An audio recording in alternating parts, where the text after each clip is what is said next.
Ward सदस्यों ने कि एक से एक बढ़कर वादे किए, लेकिन इस समय आने पर जब प्रमुख बनने का प्रक्रिया शुरू हुआ उसमें बोली लगने लगी और जो सबसे बड़ा ईमानदार निकला वही सबसे ज्यादा दामों में बिका भी। मेरे जीवन में अगर किसी प्रकार की उंगली उठता है पद पर रह करके तो मैं कभी भी जनता के सामने मुंह में नहीं दिखाऊंगा।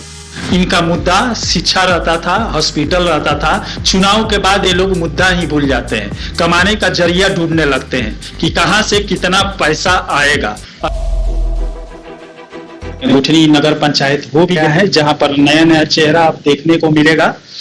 उप चेयरमैनी के लिए अरे जो हमारे सामने बैठे हुए हैं ये उप चेयरमैन प्रत्याशी रमेश मिश्रा जी है, जिनका घर खड़का टोला है। इस समय गुठनी को 15 वार्डों में बांटा गया है।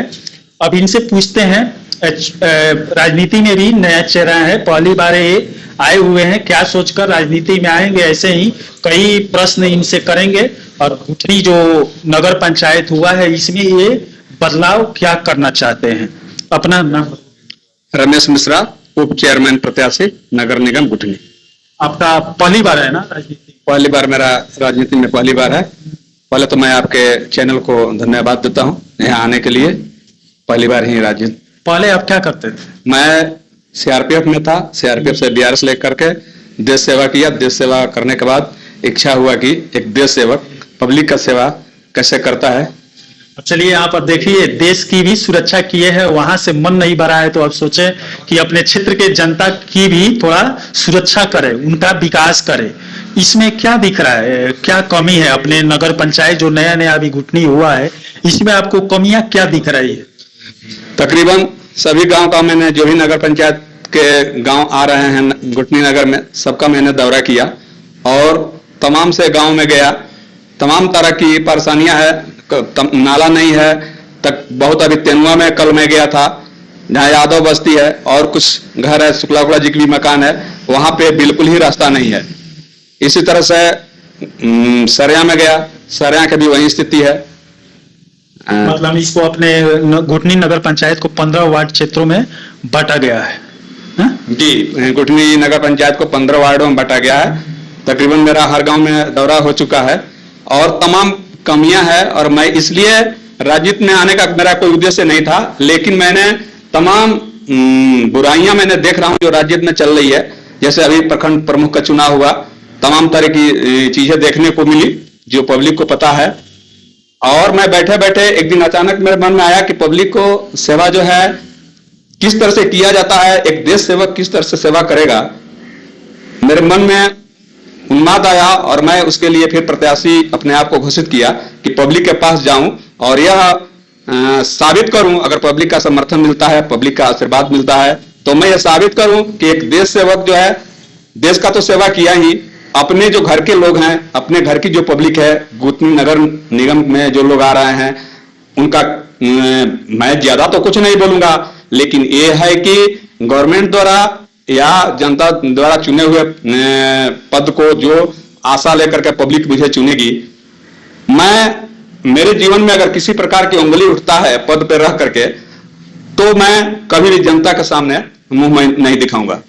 इस समय आप भी जानते होंगे, पहले वार्ड परिषद जो थे वो लोग चुनाव अपना चेयरमैन या उप चेयरमैन का करते थे। इस समय राज्य सरकार जो है इसमें कुछ बदलाव कर दी है कि अब जनता सीधे ही अपने प्रतिनिधि चेयरमैन या उप चेयरमैन को चुनेगी। इससे अब और भी आसान हो गया है। जनता पहले तो वार्ड बिक जाते थे, चेयरमैन की कुर्सी पाने के लिए चेयरमैन वार्ड को खरीद लेते थे। अभी गुठनी में ही आप लोग देखे होंगे प्रमुखी के चुनाव में बड़े बड़े वादे किए वार्ड सदस्यों ने कि एक से एक बढ़कर वादे किए, लेकिन इस समय आने पर जब प्रमुख बनने का प्रक्रिया शुरू हुआ उसमें बोली लगने लगी और जो सबसे बड़ा ईमानदार निकला वही सबसे ज्यादा दामों में बिका भी। इसी के चलते हम लोग भी थोड़ा नेता लोग का इंटरव्यू लेना नहीं चाहते हैं, क्योंकि ये चुनाव के पहले वादे करते हैं, चुनाव के बाद जीत जाने के बाद वादे भूल जाते हैं। अभी हम लोग गुठनी प्रखंड में पूरा विद्यालयों का मुद्दा उठा रहे हैं, किसी भी नेता से बोल रहे हैं, कोई भी हमारा साथ नहीं दे रहा है, साथ में नहीं जा रहा है। विधायक से भी बोले, हर किसी से बोले, कोई भी नहीं जा रहा है। लेकिन यही नेता, इनका मुद्दा शिक्षा रहता था, हॉस्पिटल रहता था। चुनाव के बाद ये लोग मुद्दा ही भूल जाते हैं, कमाने का जरिया ढूंढने लगते हैं कि कहां से कितना पैसा आएगा और बनाने लगते हैं। आप क्या करेंगे? मैं तो आपसे प्रॉमिस किया कि अगर मेरे कार्यशैली में किसी प्रकार की अगर शिकायत आ गई तो मैं पब्लिक के सामने दोबारा नहीं जाऊंगा। और जो भी सरकार को मैं धन्यवाद देना चाहूंगा कि सरकार ने जो नगर निकाय का चुनाव चेयरमैन, उप चेयरमैन को पब्लिक के हाथों में दिया है, इसके लिए मैं सरकार को धन्यवाद करूंगा। और मैं चाहूंगा कि जो भी प्रमुख का भी चुनाव आ रहा है, अगले जो भी इस बार के बाद जो भी चुनाव आएगा उसको पब्लिक द्वारा ही चुने जाए, बेहतर होगा। क्योंकि कोई भी प्रमुख जब 1 करोड़ 50 लाख रुपया खर्च करके प्रमुख बनेगा तो क्या विकास करेगा, ये सारे लोग जानते हैं और पब्लिक भी जानती है। ऐसे ही प्रमुखी को भी कर देना चाहिए सरकार को कि जनता ही सीधा चुने। अब चलिए, कई ऐसा मुद्दा है, शिक्षा का मुद्दा है, तो शिक्षा को बदतर से बेहतर कैसे बनाया जा सकता है? इसके लिए जहां तक मेरा अनुभव है, काफी स्टेट्स में देखा है, नौकरी के दौरान, मैं सीआरपीएफ के दौरान हर जगह गया है। और जैसे हम नॉर्थ ईस्ट में जाते हैं, वहीं केंद्रीय विद्यालय जब वहां चलता है और यहाँ चलता है, दोनों में काफी अंतर आ जाते हैं।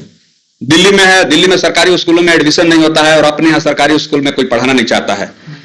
इसके पीछे जो है कुछ कमी सरकार की भी है, कुछ लोकल नेता की है, कुछ गांव की भी जवाबदारी बनती है।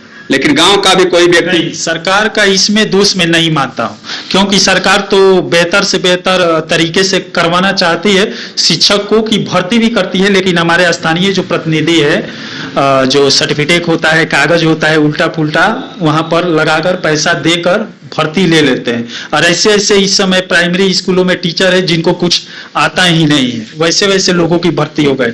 और स्कूल के विकास में सरकार पैसा भी दे रही है, योगदान अच्छा है, लेकिन यहाँ के जो प्रतिनिधि हैं वो उस पर अमल नहीं करते हैं, पैसे का बंदर बांट कर जाते हैं। तो अच्छा प्रतिनिधि लोग कैसे चुने, कैसे समझे कि ये हमारे लिए काम करेंगे, शिक्षा व्यवस्था, हॉस्पिटल धरातल पर हम लोग के लिए अच्छा से उतारेंगे, कैसे चुनाव करें? असमंजस में पड़ जाते हैं, क्योंकि चुनाव से पहले हर कोई प्रतिनिधि बड़े बड़े वादे करते हैं, चुनाव के बाद वो वादा भूल जाते हैं, दिखाई नहीं देते हैं। मैं तो पहले ही बताया कि मैं एक देश सेवा करके आया हूं, और एक देश सेवक किस तरह से देश की सेवा करता है, जो हमारे भाई, तमाम भाई लोग हैं वह जानते हैं। और उसका मेरे को नहीं लग रहा है कि गुटनी प्रखंड में भी देश सेवक कभी चुनाव लड़ा हो। लेकिन अगर देश सेवक एक चुनाव लड़ रहा है तो वह जो है प्रक्रिया मेरी बताएगी। जब सारे नेता कहते हैं तो विश्वास तभी किया जा सकता है जब उसके पास पद आएगा, पद का प्रयोग किस प्रकार करता है, और पद आने के बाद ही किया जा सकता है। गुटनी के क्षेत्रवासियों के लिए आप क्या कहना चाहते हैं? गुटनी के क्षेत्रवासियों से, सभी क्षेत्रवासियों से, नगर निगम में जो लोग भी आते हैं या गुटनी प्रखंड के सीवान जिला से, मेरा विनम्र प्रार्थना है कि एक बार मुझे अवसर दें और एक देश सेवक को पब्लिक सेवा कैसे की जाती है उसके ऊपर विश्वास करें, करके दिखाऊंगा। और एक सेवक के ऊपर देश विश्वास कर सकता है तो अपने घर के लोग क्यों नहीं? चलिए, अच्छा बोले कि जो देश सेवा कर सकता है अपने क्षेत्रीय लोगों का भी सेवा बेहतर से करेगा। चलिए, इसी के साथ मैं मनिंदर सिंह, कैमरामैन दीपक मिश्रा के साथ दबंग 24 से धन्यवाद। अब BA, BCom, BSc और MA, MCom करें विश्व की सबसे बड़ी यूनिवर्सिटी इग्नू से। 100 असाइनमेंट और गाइड बुक्स प्राप्त करें। संपर्क करें Mahakal computers, DAV college gate के सामने, सिवान।